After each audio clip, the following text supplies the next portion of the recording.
Anche chi non va matto per le cipolle solitamente riesce ad apprezzarle se cucinate in agrodolce. Per realizzarle potete utilizzare le cipolle rosse di Tropea, ma in realtà oggi vi mostro una varietà siciliana molto speciale, le cipolle di Giarratana.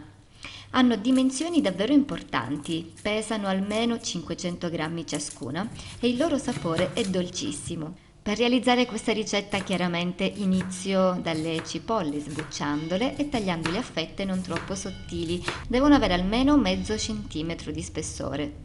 In una padella scaldo dell'olio di oliva e aggiungo le cipolle.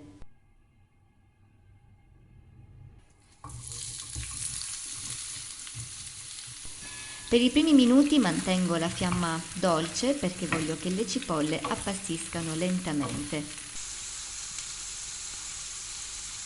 Aggiungo sale e pepe e lascio cuocere per circa 8 minuti.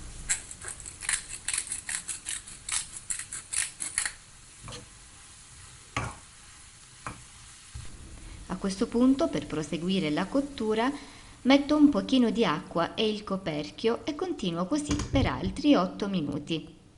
Nel frattempo posso preparare l'agrodolce. Molti di voi mi chiedono come farlo, ma soprattutto come regolarsi con le dosi.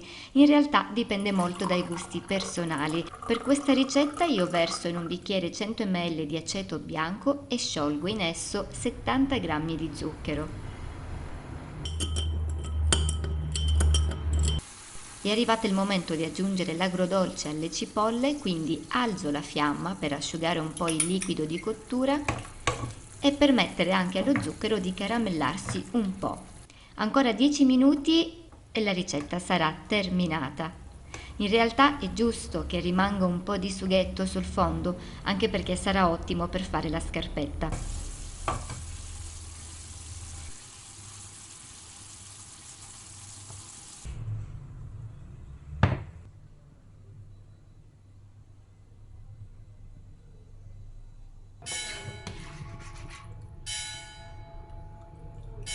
Possiamo servire le nostre cipolle di Giarratana in agrodolce così, insieme ad altri antipasti, magari per mangiarle con dei crostini di pane.